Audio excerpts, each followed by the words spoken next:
Hello, Dr. Storman. Hi, how you all doing? I'm doing fine. I hope the rest of us are doing fine. Yes, How are me. you? I'm doing pretty good.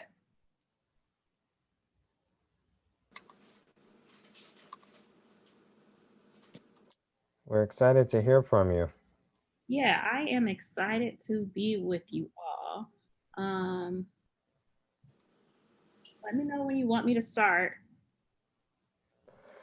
Are we ready? Yeah, we're ready.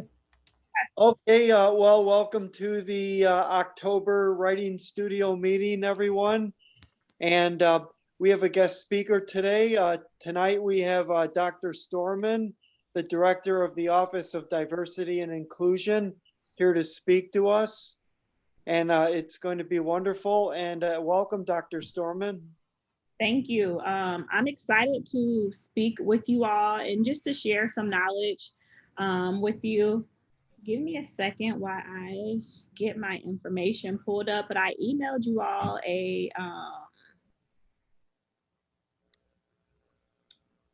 give me 1 second. I emailed you all. Where is this bar is in my way here? Give me 1 second.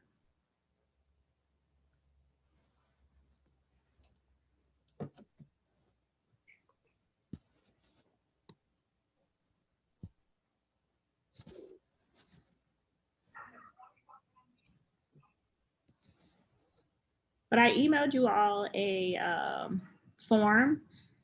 Did you get it? Yes. Yes. Perfect. Good.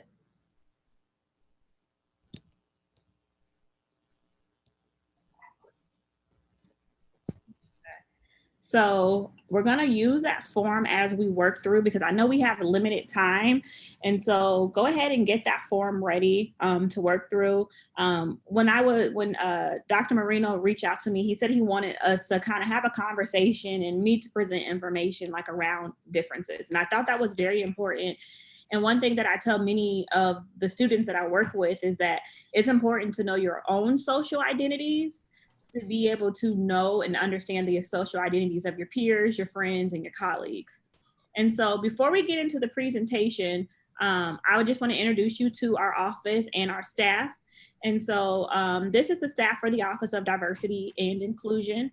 Myself, my pronouns are she and her. I serve as a director. I am new in this position since June, but I have been at Maryville for 3 years.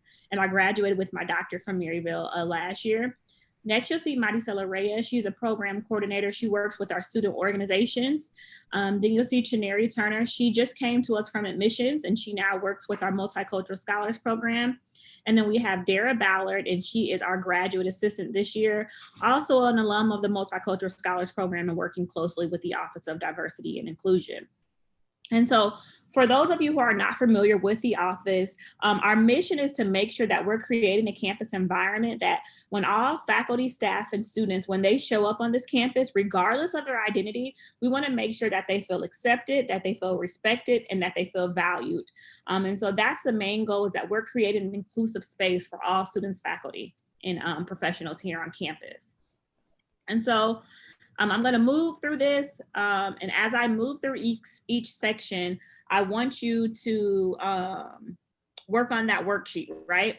And so the first social identity that we're going to start with is ability status. And so on your form, I think it says physical, emotional, and developmental disabilities. And so when you think about ability status is basically focusing on your bodily function. So it can include mobility, speech, cognitive, vision, environmental. So when you think about your ability status, you typically hear people say they are either able-bodied or they're disabled. Any examples of ability status? I'm nearsighted, so I need glasses. Exactly. A perfect example, right? Most people, if they're not familiar with like social identities and ability, they wouldn't even think that would be considered a disability, but it definitely can be considered a disability because some people, if you take away their glasses, they wouldn't be able to see. So thank you. Perfect example. So in your box there, you want to write if you are able-bodied or if you are disabled body. The next one we have is age. And basically, it's the number of years that someone has lived. And so when we think about this, typically, if you think about maybe someone around your grandparents' age and a little bit older, we would say they would have more wisdom. Someone who may be younger, we may say that they are less experienced, right? And so for this, you want to think of like youth, middle age, and elderly. Put that in your box where you rank yourself as far as age, or where you would put yourself. The next one that we have is your socioeconomic status. And this is relative to your social rank. So it can be income, it can be middle class, lower income, high income class. It can be your wealth, it can be your status. And so when you think about status, it could be, are you married? No, not married, I'm sorry. It could be if you're privileged, if you're oppressed, which we'll talk about a little bit more. It could also be your education. And for a lot of us, we may not even consider education, right? Because we are getting an education, but getting an education can rank you in class because some people aren't able to get an education. And then also with class comes power, because if we think about those who are wealthier, they have a little bit more power than those who are maybe ranked in the lower income class. So go ahead in the box and put in if you consider yourself to be lower, middle, or upper class when it comes to socioeconomic status. All right, and then so next you'll have sex, and you'll have that on your form over to the right. And basically when you think about sex, it's basically the best way to think about it is your biological makeup. So your bottom, what were you born with? That makes up your sex. So you would either be considered female, you could be considered transsexual, you can be considered intersex, or you could be considered male. So go ahead and put one of those options in sex. And any questions as I go along, just stop me. Just blurt it out. Okay, so here's gender. And sometimes I think there is some people may not understand gender and sex. And so gender is basically society's explanation of attitudes, appearances, how we dress, our behaviors when it comes to biological sex. Anybody have an idea of or an example of gender and maybe how that may be different from sex? Gender could include presentation, so maybe like how you do your hair or dress. Exactly. All right. So next we'll have sexual orientation. And basically sexual orientation is who you are romantically, emotionally, and sexually attracted to. That's it. So you could be attracted to the same gender, opposite gender, both genders, many genders, or all genders. So it's basically your sexual orientation and who you are attracted to.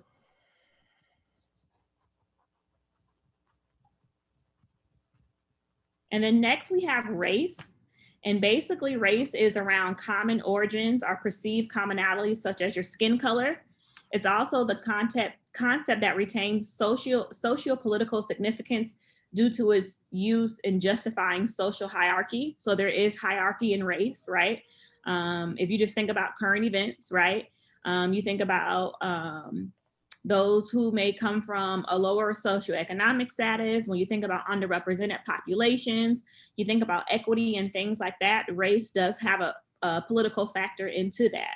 And so go ahead and put your race. So that could be Black, African American, that could be white or Caucasian, it could be Hispanic, Puerto Rican, it could be Indian, it could be Asian, it could be Native American. However you identify when it comes to your race, go ahead and put that in your race box. Okay, so then next up we have ethnicity. And ethnicity and race can be tricky, but ethnicity is basically your origin, right? So it's characteristics of your culture that individuals share. So it could be culture, it could be values, it could be language, it could be political status, it could be economic interest, it could be your history, it could be also your geographic ancestry. This is hard for a lot of people. For me specifically, I'll give you an example. I don't really know what my ethnicity would be, to be honest with you. I know that my great-grandfather, he is Black in Cherokee, but a good way to know your ethnicity is to think about like your great-grandparents and where they come from. And that would give you, if you're not familiar or you're not sure, that would give you an indication of what your ethnicity may be. Anybody have an example or know what their ethnicity would be and will be willing to share?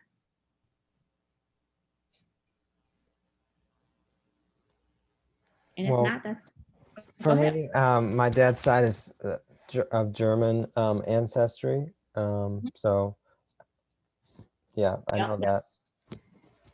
Yep, good. Go ahead, if you know your ethnicity, go ahead and put that in there. And then national origin is basically your identity based on one's nation of birth and our nation of citizenship. So next, what I wanted to do is share this video with you, because this video really gives you a good example of the difference between race, ethnicity, and nationality, because I think oftentimes there can be a blurred line between the three.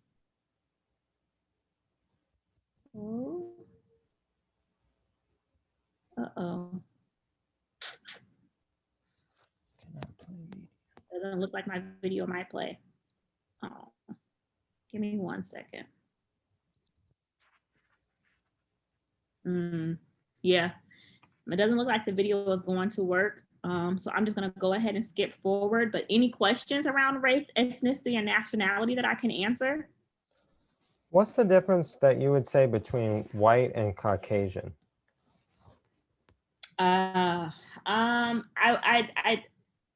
I wouldn't say that there really is a difference. I think it's just a preference. So, because like when you think of like African American and Black, some people don't like to be referred to as African American because they're not from Africa. And then when you think about like Caucasian and white, I think Caucasian would probably be I don't want to say correct term, but if you think about white is a color, but also so is Black. So to be honest with you, I don't really know what is the difference between white and Caucasian, but I also think it's all off of preference and what you prefer to be called. Okay.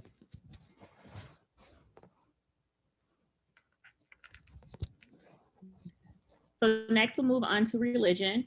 And religion is basically a set of shared beliefs held by a group of individuals. There's formal structures, but it's basically having a shared faith or a shared belief.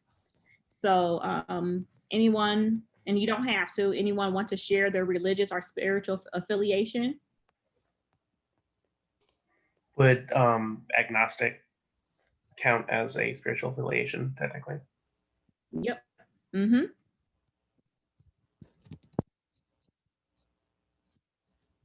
All right. So next, what I want to do is in the middle, you'll see some questions. Go ahead and let's work through those questions. So when you think about all of your social identities, and I'm going to go ahead and stop share so I can see you all, because you have this. So when you think about your social identities, right? What identities do you think or care most about? So which identities do you think about most often? And if we could have a couple of people share, that would be great. I know I think about my race most often just because it's like what I see all the time. I think that's common for a lot of people. Okay. So race, because that's kind of like the first thing you see, right, when you look in the mirror. I think it could also be true to say race is the first thing that people typically would assume they see, right? Because someone could look a certain color but be something else. So race is also one that people look at you and they might box you in as well. What about number 2, identities you think about least often?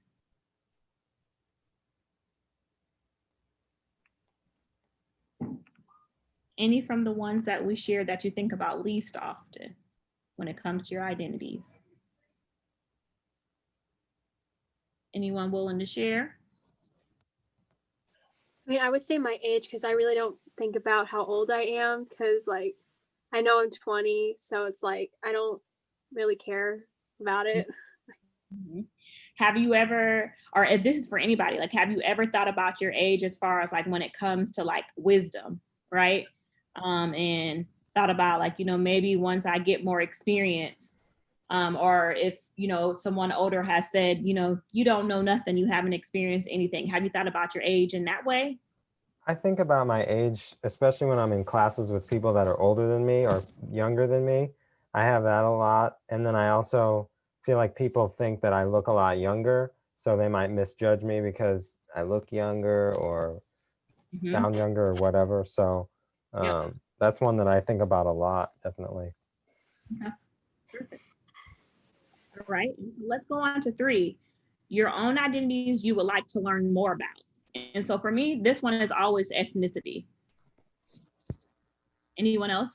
Any identity they would like to learn more about?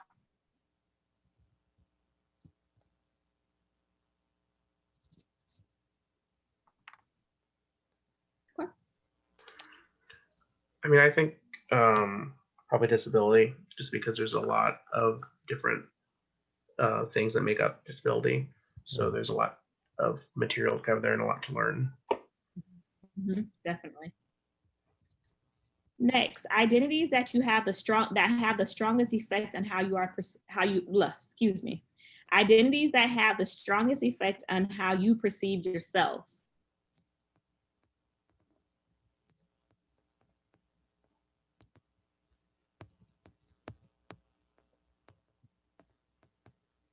You want to share when they think about that? I mean, for me, it's my sexual orientation and religious affiliation, because those two are very often in conflict with each other. Okay. Okay. So those are the ones that are kind of more on the forefront for you every day. Right. And then I think if I can use Anna's example, I think it was Anna, it was race for her because she said that's the one that she sees most often. So those are great examples. And then the last question here, identities that have the greatest effect on how others perceive you. I would say for me, it's like that religious affiliation, as like I am Catholic and I was born and raised Catholic and I still am, and that my family is like, we're all Catholic. I have a big family. So a lot of people when they would see me in high school, they're like, oh, Stephanie's Catholic, so she's gonna be that hard ass, like, and just like really kind of judge me. But I'm like, well, I'm not gonna think the same way as that, like everyone assumes that I'm thinking. So I think that a lot of people judge based on me being Catholic. Perfect. Perfect. Good. So this is just the first half of the presentation. When you think about social identities, you know what? I'm going to wait. We'll leave that to the end. But just think about these different social identities that we just talked about. You thought about your social identities, but maybe start to think of some of the individuals that you tutor, and start to think about some of their social identities. Ask yourself, do you even know their social identities, or are you assuming their social identities? So nothing you have to say now, but just kind of think about that as we go through this next part. And so the next part that I want to go through, it's called Matrix of Oppression. Has anyone ever heard of the Matrix of Oppression? You have? Okay. Yeah. So basically what the Matrix of Oppression is a sociological paradigm that explains the issues of oppression that deal with various social identities. And it basically does it through social classifications and how they are interconnected. And so I'm going to pull my slides back up, and then I'm going to kind of show you an example of the matrix of oppression. And then I want to go through and give you some examples, because I think it's easier to understand once you actually have the example, some examples to guide you. Oh, I didn't mean to do it that way. I'm going to do it this way. Okay. So here you have the matrix of oppression, right? So we'll look at the first social identity category. So let's say we'll pick class, right? So if I pick class, the next category over, it's saying the privileged social group. So it's telling me in class that the privileged social group are those who are rich or upper class. The border group are those who are middle class, and the targeted group are those who are working class or the poor class. And so if you look one more over, these are the isms for each social identity. So go ahead and find one for yourself in here that you want to kind of think about as we go through these next few slides. So you have race, sex, gender, orientation, class, ability, religion, and age. So pretty much everything that we just did on our worksheet. Okay, so first I want to start out with social group. And basically social group is your aging groups. And so that can be those with greater social power who experience privilege, or your border groups. Those are the people who are in the middle and they have a different relationship with social power because they can be privileged sometimes and then they can be targeted sometimes. And then you have your target groups, and those are the ones with less social power. So when I just use class as my example, I would be my Asian group. I wouldn't be in the Asian group. I would be in the border group because I would consider myself to be middle class. So I have some power, but I also have some oppression that I experience with being middle class. Okay. Next, you have your target group. And so target group are individuals who belong to social groups that are oppressed and denied access. And so they have limited resources. So anyone have an example of maybe a target group when it comes to the social identities we just talked about?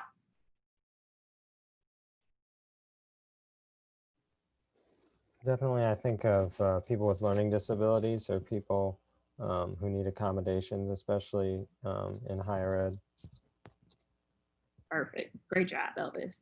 And so when I think about gender or sexuality, it would be homosexual, and it could be lower income when we think about class. If you think about the aging group, these are individuals who are privileged and have ready access. And so those are the folks who have the social power. And so in this, it would be males, and then it would be able-bodied. And so these are the folks who have the power. The target group are the people who are oppressed when we think about the social groups. The next one is your border group. And so think about my example of class when you think about the border group. Being in the border group, you experience privilege and you also experience oppression.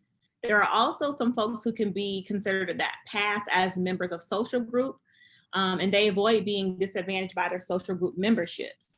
And others assume that they are members of the advantage group. So a great example for me for this one is someone who is biracial, because if you think of some biracial individuals, some may appear to be more in the white or Caucasian identity, and some may appear to be in the other identity. So if it was someone who may be Black and white or something like that, or white and Asian, just depending on their features, they may be when it comes to race, they may be in a different power or oppressed group. Another example is middle class, as I shared for my example. Okay. So then next you have your privileged group, and these individuals are at the resource in the state of being that is readily available to some people. These people in the privileged group have unquestioned, unearned, and unconscious advantages. A lot of the times these people don't even really have to do anything to get this privilege. It automatically comes with the social membership group that they are part of. And so and then we have the system of advantage. And this is basically saying those who are in the power group or who are in that Asian group, they automatically get this power that comes with just being in this group. And so that's called the system of advantage. Okay. And then so we have oppression is the next term. And basically it's a one-way systematic mistreatment of a denied group of people that is reinforced by society through discrimination, exploitation, marginalization, powerlessness, and violence. Oppression is maintained through the system of advantage. And so basically what it is saying is that those who are in the system of advantage, they maintain it because they put in place strategies, policies, and practices that always keep a group oppressed. And so they have that power. And so now that you have an understanding of social identities, right? You have maybe a vague understanding of what the matrix of oppression mean. Next, I wanted to kind of talk about your experiences and your interactions with your tuties. the people that you work with on a regular basis. So remember earlier I said, think about your social groups and the social identities of your individuals that you tutor. How many of you could say that you know some of the identities of the individuals that you work with? Are there various social identities?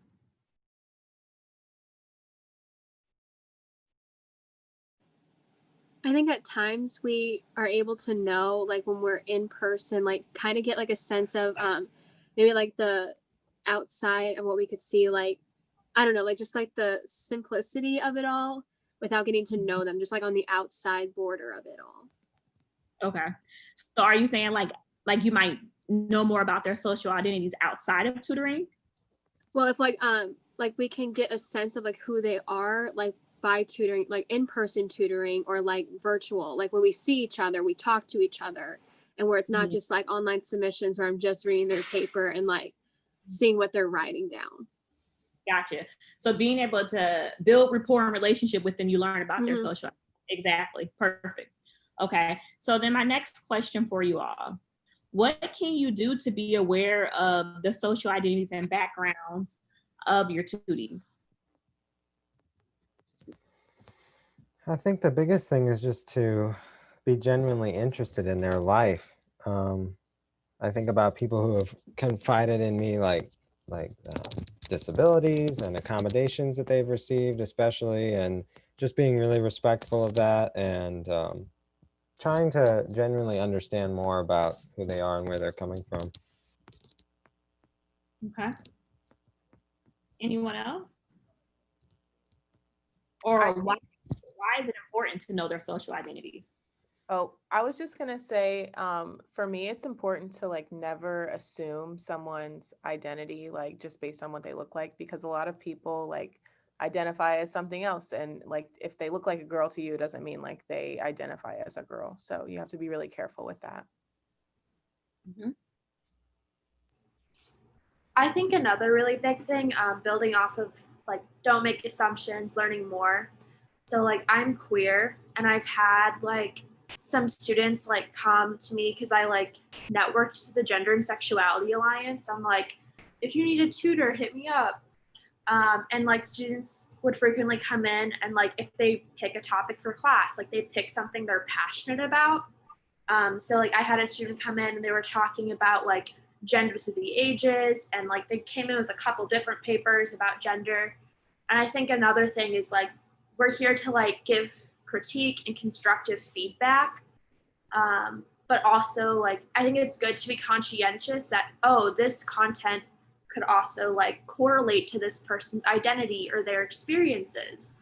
So like you just want to be mindful, like when you're giving like critique, like, you know, you don't want to like say something out of line. Mhm. Mhm. And I think about your all's comments. It makes me think like it may be harder to be aware of individual social identities if you only work with them like one time, or like Stephanie's example, if they submitted online. But if there's someone that you work with more on a regular basis and you have consistent meetings with them, I think there is an opportunity there to get to know a little bit more about them. And the best way to do that is to like just share your social identities.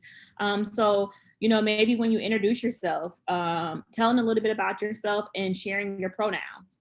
They may want to come back and share their pronouns as well, or they may not want to share any information with you, and that's totally fine. But I think if you open up a little bit and just share your identities and share your experience, I think that may help your students that you tutor open up a little bit more about their social identities and who they are. And then when you think about their social identities and kind of some of the things that we talked about today, if you think about class, or like Zoe's example was, if you think about those things, then you know how to maybe approach or how to work with that individual, right? And so maybe someone's from a lower class, right? And they didn't go to the best school. So maybe you can step the conversation back and say, hey, what is it that you don't know? Tell me what you do know. And then you can go from there on how you need to teach them a certain topic or strategy. Does that make sense? Okay, Yeah. perfect.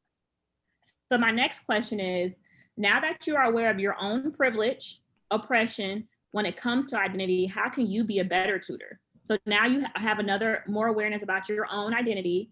And now that you know your identity, you know there are some spaces where you show up maybe as privileged and maybe as I can't talk, or as oppressed. How will that help you be a better tutor?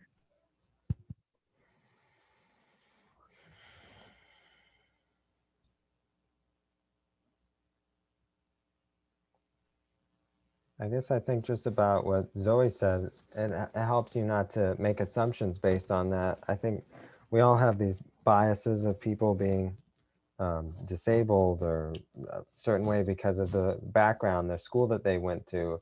And people have those assumptions about themselves too. Like people have come up to me and said, oh, I'm stupid. I don't know. My IQ is so low. And you know, it takes a lot to kind of emphasize the growth mindset and try to just be empathetic with them and I guess try to share some of your own struggles as well, like you were saying, with your social identities. Mm-hmm. Yeah. And I think you bring up a good point, Elvis. It's like we all have bias. And so I would also challenge you in that way. Think about the different biases that you have. And when you may be working with the person and you may have a bias on one of their social perceived identities, think of, you have to, when you have that bias, you have to question it right in that moment. Otherwise it will continue. So just think about those unconscious biases that you may have and challenge them in that moment so you can start to correct that bias is important as well. And so that's pretty much all the information that I had. I kind of rushed through it at the beginning because I didn't know how much time that I would have. And I wanted to get through all of this information because I think it's important to know those social identities, but I think it's also important to know how those identities are oppressed or privileged or how they may show up in that border group in the middle. And so just think about this information as you work with your students, those students who you work with more on a regular basis. The more you know about their social identities, I think it's a better way for you to be able to serve them and to provide them with the information and the resources to be successful in their classes. And then I will also encourage all of you to continue to educate yourself around diversity, equity, and inclusion because we are really becoming an even more diverse campus, and diversity and inclusiveness is who we are as an institution. And so you're going to continue and start to work with more people who are different from you. And the more knowledgeable you are and the more comfortable you are, I think will make you to be a better tutor. So I would encourage you to come out to some of our events. We just recently had a diversity dialogue. We have this Thursday, our Inclusive MU ambassadors are doing a presentation on It's Not Just Politics.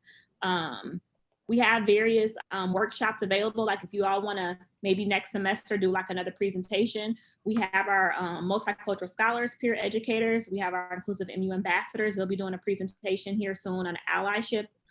So there's different ways that you can continue to educate yourself. And it's not just going to help you in this role, but as you get into your professional workforce, we're becoming more diverse as a country. It's just going to help you in the long run. So we have like 4 minutes. I wanted to see if you all had any questions or anything that I can answer or assist you all with.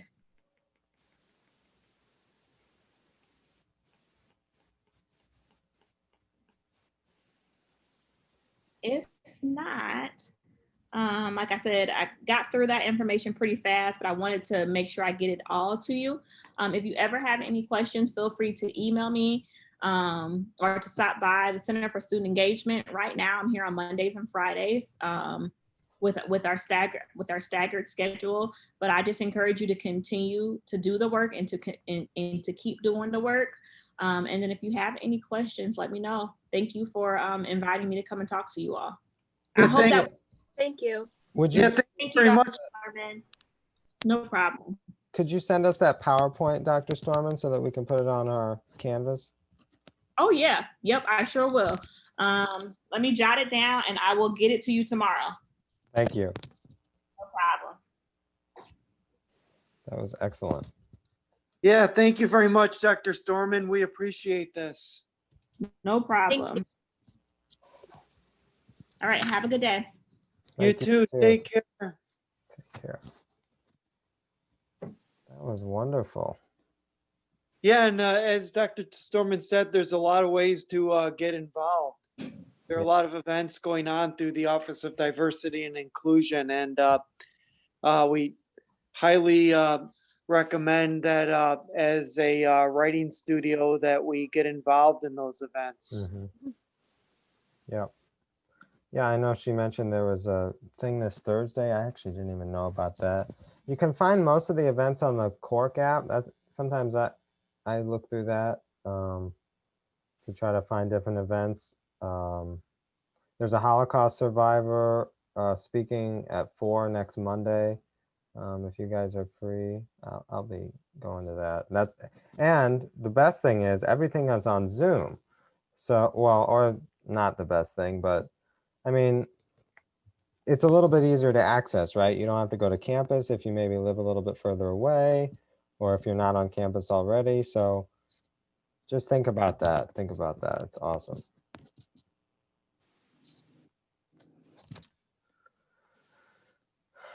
So how's everyone doing with tutoring? I want to hear from you guys. I know everyone maybe is like at the end of a long day, but I'd love to see some of your guys' faces. I miss seeing you guys in the studio. Hi, Ryan. How's it going? Hey, Andrew. Doing okay.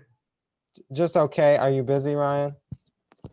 Yeah, this semester's it's been pretty packed. Yeah. But I know, that sucks. Hey, Emma. Yeah, we're into is it week 10? Do I have that right? I think so, Dr. Marino. I so. can't believe it. Week 10?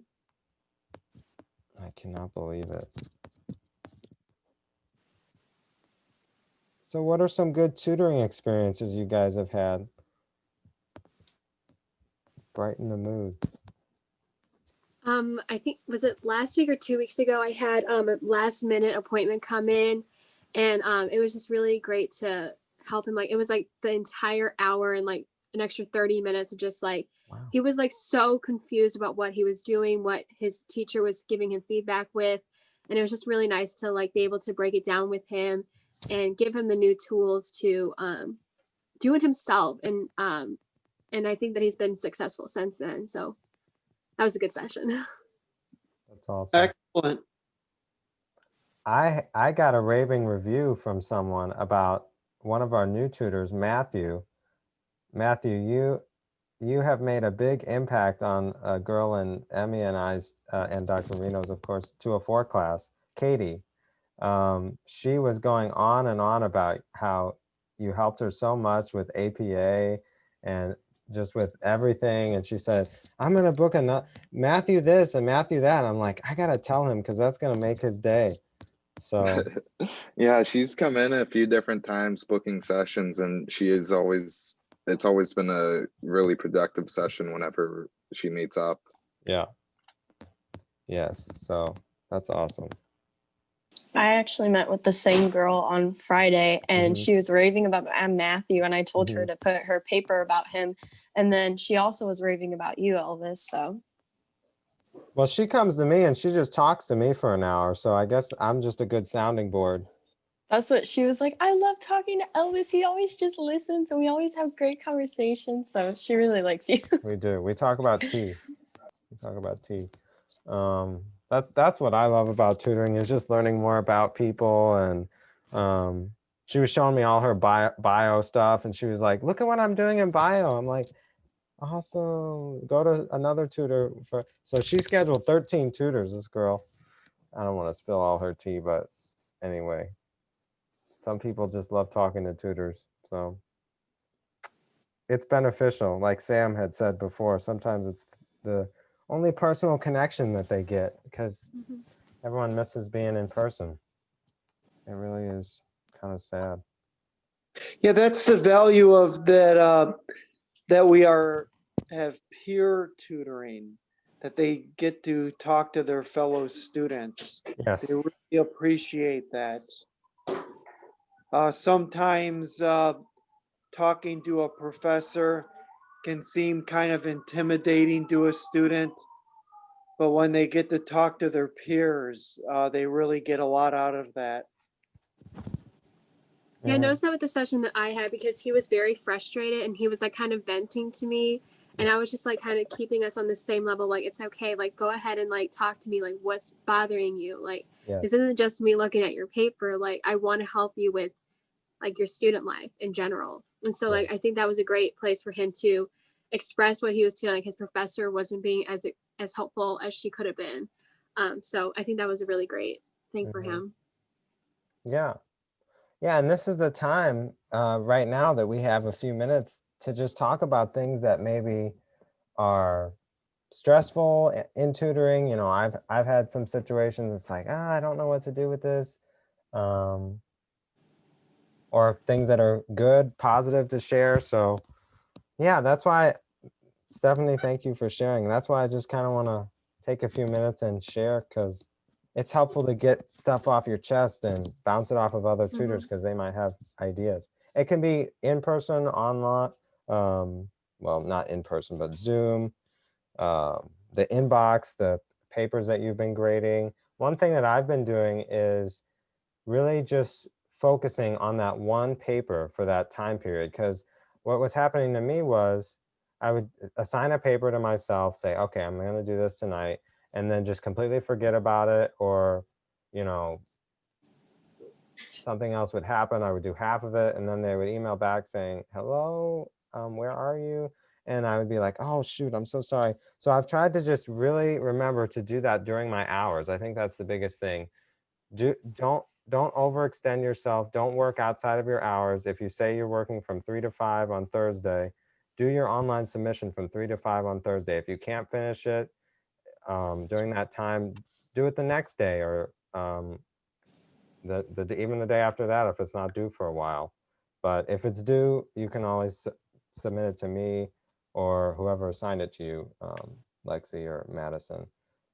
If you can't do it during your hours, I don't want you guys doing it at night, midnight. I mean, it's fine that you do, but try to get out of that habit so that we can really start to be more just intentional with the way that we're doing that. So not to shade you, because I do that all the time. That was me like every night in the summer and even last year. But yeah, it's a good thing to get into. So that's one thing.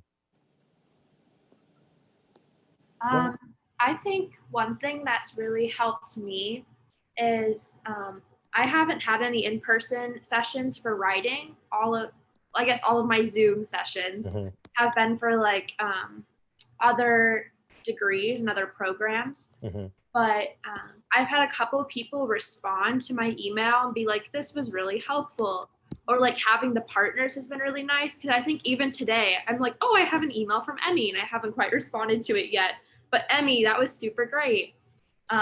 Just because at the end of like Zoom sessions or way back when in-person sessions, I would ask like at the end, like, okay, did we cover everything you wanted to cover? Is there anything else you want to ask before you go? Like, did this help you? Like, I kind of like ask those questions towards the end because I don't want them to leave like, oh no, I didn't do this thing.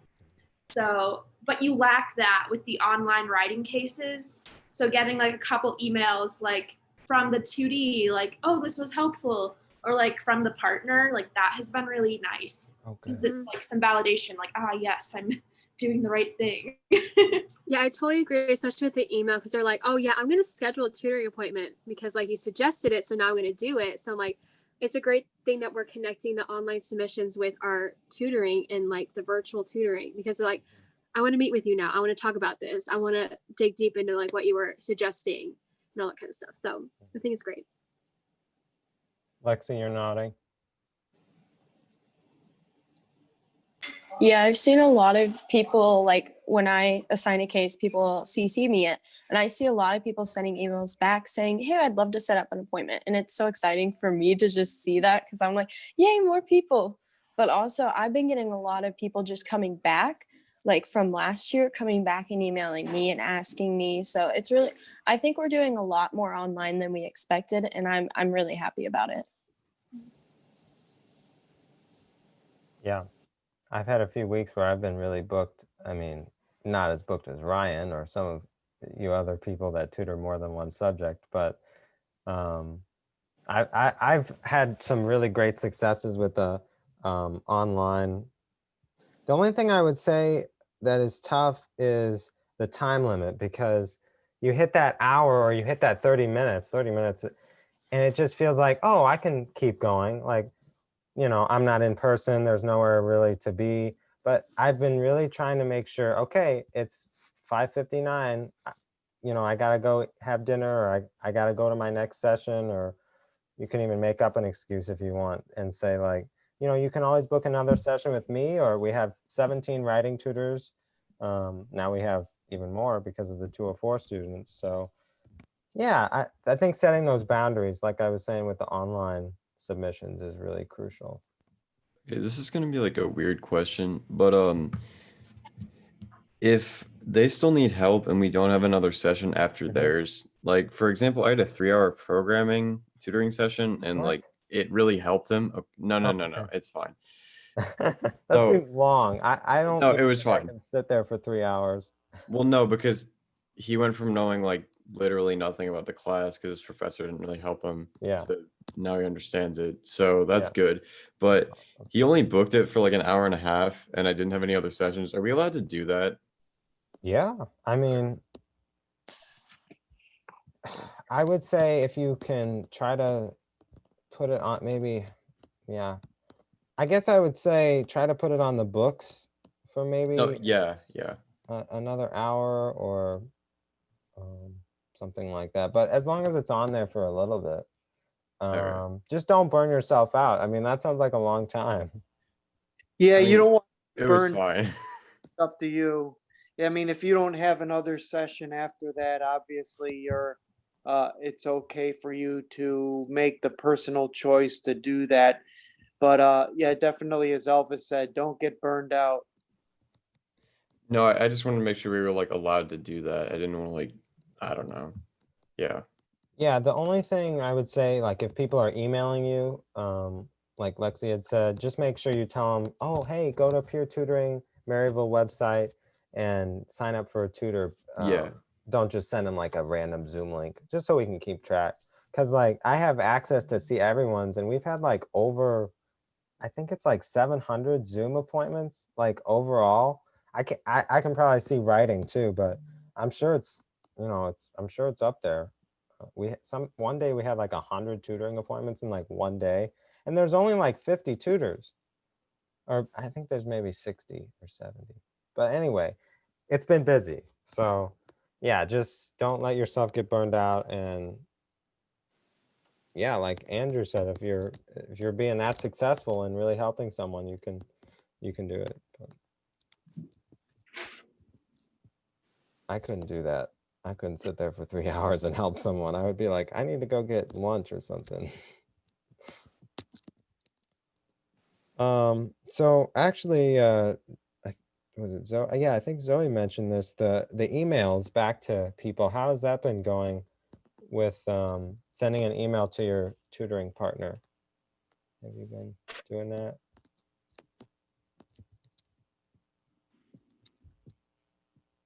Is that helpful?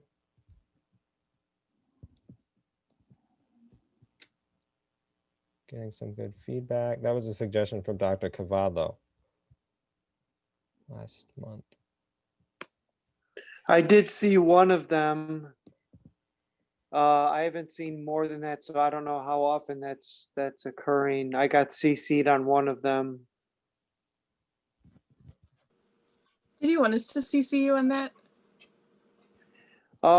Yeah, that'd be great, so I could see the progress we're making. I know for me, it's nice to have someone else. I can see how they structure their emails and maybe how they do their critiques. It gives me more material to work off of for when I'm doing my own, critiquing of someone's work. Oh, good.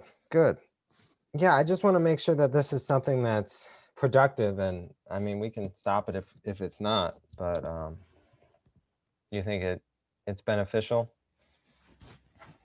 Yeah, I do. And the nice thing is it really doesn't take that much effort to CC another person. So it isn't a whole lot of extra work to put in either. Are you guys giving each other feedback or just CCing?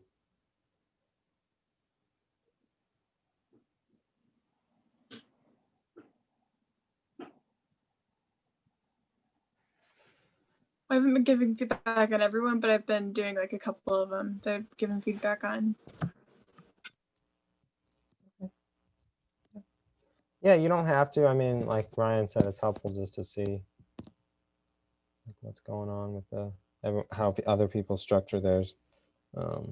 I like seeing when people CC me, even because like Ryan, you're so detailed, and Zoe's more personal, and Stephanie. Everyone just has a different style, you know. Stephanie's more narrative. Maybe Ryan is like 1, 2, 3, 4 because he's science man, and you know. Emmy is very eloquent because she's an English major like me. I claim you as an English major, even though I know you're OT. Well, yeah, I'm that too. So yeah, I mean, what other questions do you guys have? Questions, concerns, comments?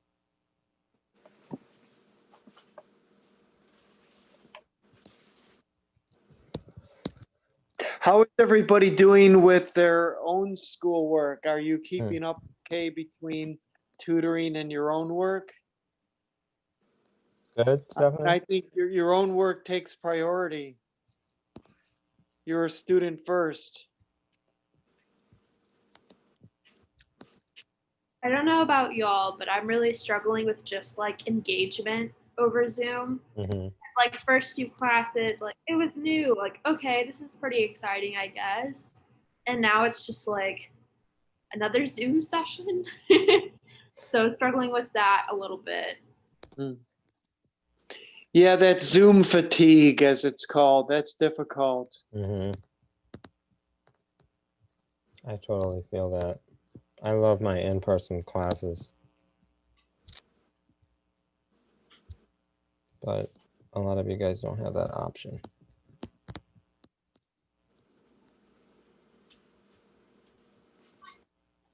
I feel like professors, not you, Dr. Marino, but other professors that I've had are amping up the work when it's on Zoom, and I'm not exactly sure why. They seem to act like it's like easier, like you're already at home. I mean, I know there was a bigger problem with this last year, but I guess my classes weren't as hard or whatever. So yeah, I just feel like really overwhelmed sometimes with all the work that professors are assigning. Just, I feel like it should be a little more lenient, especially with like the due dates of things. I feel like late work is a big issue because I don't know. It's hard to get everything. I mean, I know a lot of my professors already. Like I've had them before, so I feel confident. Like I can ask for extensions, but some of them I'm like, does this look bad if I ask for an extension? You know.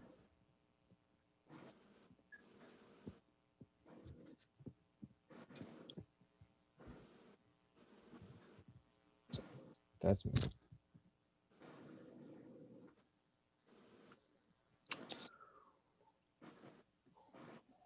Oh yeah, real quick. I was thinking about 204. So all the 204 students are in TutorOcean now. So I don't know if any of them have gotten any appointments or whatever. I mean, I could check that, but yeah, so we just want to make sure that we're helping them in whatever way we can. Some of them might be asking to shadow with you. So you guys are all on like the GroupMe with them, and you can contact whatever me or Emmy or Jada Turner, she couldn't make it tonight, and then Stephanie are in the other class, helping out with that. So yeah, just be aware of that.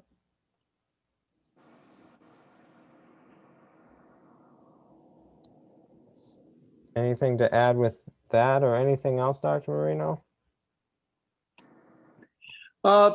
No, I think it's more the students need the shadowing. The 204 students need to get the shadowing in. Yeah. And because there's obviously few tutoring appointments. Some of them have had some tutoring appointments, but there's relatively few right now. Yeah. So if you guys have any appointments on the books, you can just message in one of those groups and let them know. So yeah.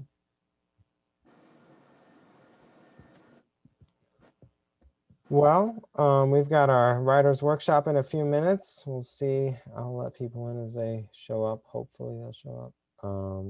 So you guys can stay or head out if you need to, and have a good one. Thanks for showing up. Thank you. So Elvis, are you gonna use a scary background? Like, are we actually I'm doing gonna that? try to find a picture right now. Okay. I have to get mine. I am going to do that. You know what? I'm gonna make, let me see. Oh no, Oh, back. that looks good. Oh, wait, Emmy, send me one of the, send me whichever one you don't Wait, use. which one do you want? I'll show you mine. I have this one, number 2, number Oh, 3, that's or good. number 4. Which one do you want? Wait, go through them again. Wait, can I Okay, have the number 1. jack-o'-lantern one? Or are you Yeah. partial to that? Oh, okay. You can have that one. Do Okay. you want one too, Jane? Here's number 2. No, No. I'll use this one. I like Great. Jane's. I like Jane's. The cat wheat. Oh my gosh, that's I so do you, Jane. Wait, Jane, which t-shirt is it? Oh, this is my t-shirt. It's the Let's Summon Demons Let's Summon one. Demons. Oh my gosh. Is my background working? Yeah, it's love working. Okay, Looks cool. good. The It Ouija was board. cutting out. I love that. I'll stop.